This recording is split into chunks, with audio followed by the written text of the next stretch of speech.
नमस्कार बच्चों, आज हम पढ़ेंगे वाक्य निर्माण। वाक्य निर्माण के तीन प्रकार, मुख्य रूप से तीन प्रकार। एक सरल वाक्य, दो संयुक्त वाक्य, तीन मिश्रित वाक्य या इसे आश्रित वाक्य भी कहा जाता है। तो कितने हो गए? वाक्य निर्माण के कितने प्रकार है? मुख्य रूप से तीन प्रकार है। एक सरल वाक्य, दो संयुक्त वाक्य और तीन मिश्रित वाक्य, और इसे ही आश्रित वाक्य भी कहा जाता है। तो हम पहले देखेंगे सरल वाक्य। सरल वाक्य का अर्थ देखिए, एक वाक्य में एक विषय का होना, एक वाक्य में एक विषय के बारे में कहा जाना, बोला जाना।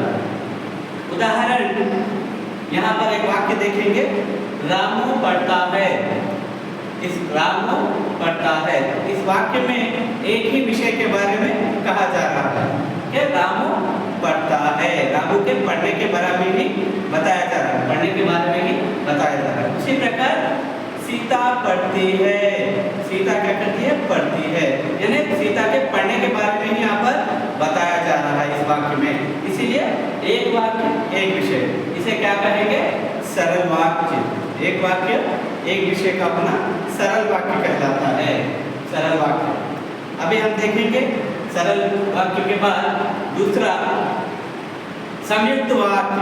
संयुक्त यानी दो वाक्यों को जोड़ा जाता है, जो पूर्ण वाक्यों को, तो कंप्लीट वाक्यों को जोड़ा जाता है। इसमें देखिए क्या होता है, दो वाक्य दो विषयों का होना, यानी दो वाक्यों में दो विषयों के बारे में कहा जाना, बताया जाना, दो वाक्यों के बारे में बताया जाना ही संयुक्त वाक्य कहलाता है। संयुक्त का अर्थ है जोड़ना, जोड़ना, यूनाइटेड करना, जोड़ना। इसी प्रकार देखिए, अगर हम उदाहरण देखें तो देखिए, रामू पढ़ता है और लिखता है। इस वाक्य में रामू के पढ़ने के बारे में कहा जा रहा है और लिखने के बारे में कहा जा रहा है। यहाँ पर पढ़ना और लिखना दो विषय हैं, दो वाक्य दो विषयों का होना, यहाँ पर दो वाक्यों को जोड़ा जा रहा है, इसलिए यह संयुक्त वाक्य। रामू पढ़ता है और लिखता है। उसी प्रकार और एक उदाहरण हम देखेंगे तो सीता गाती है और नाचती है। इस वाक्य में सीता के गाने का और सीता के नाचने का दो विषयों के बारे में कहा जा रहा है, यानी दो वाक्य दो विषयों का होना, दो वाक्य दो विषयों का होना क्या कहलाएगा? संयुक्त वाक्य। इस वाक्य में दो वाक्य हैं और दो विषय भी हैं। दो विषय है ना, दो सब्जेक्ट, कंटेंट। रामू पढ़ता है और लिखता है। इसी प्रकार सीता गाती है और नाचती है। गाने और नाचने का, पढ़ने और लिखने का विषय यहाँ पर बताया जाता है, इसीलिए हम इसे क्या कहेंगे? संयुक्त वाक्य।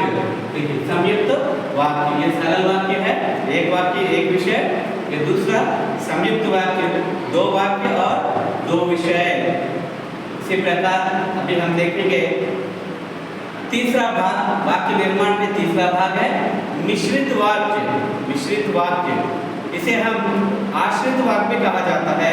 मिश्रित वाक्य को और एक नाम क्या है? आश्रित वाक्य। यानी इस वाक्य में क्या होता है, एक वाक्य दूसरे वाक्य पर निर्भर रहता है, इसे हम क्या कहेंगे?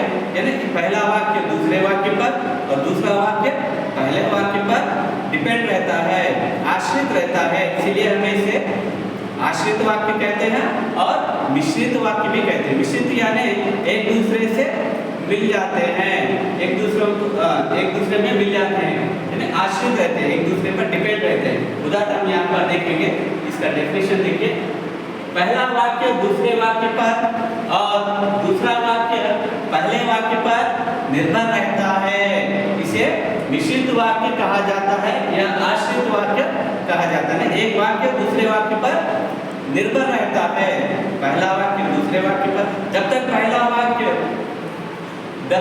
दूसरा वाक्य पूर्ण नहीं होता, तब तक पहला वाक्य में क्या कहा जा रहा है हमें पता नहीं चलता। उसी प्रकार पहले वाक्य में कहने से पहले दूसरा वाक्य में क्या कहा जाता है हमें पता नहीं चलता। यानी एक दूसरे पर ये दो वाक्य आश्रित रहते हैं, निर्भर रहते हैं, डिपेंड रहते हैं।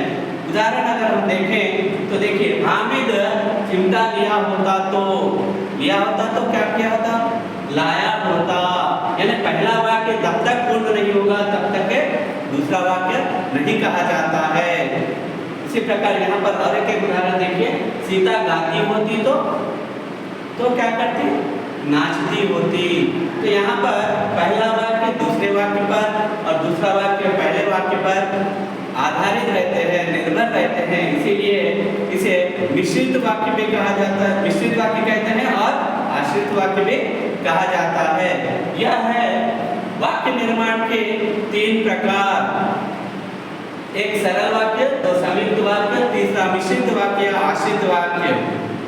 आशा करता हूं कि आपको यह वाक्य निर्माण के 3 प्रकार उदाहरण आपको अच्छी तरह से समझ में आ गए होंगे।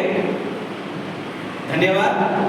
और इसी तरह मेरे चैनल लर्न विद अशरफ को सपोर्ट करते रहिए। धन्यवाद।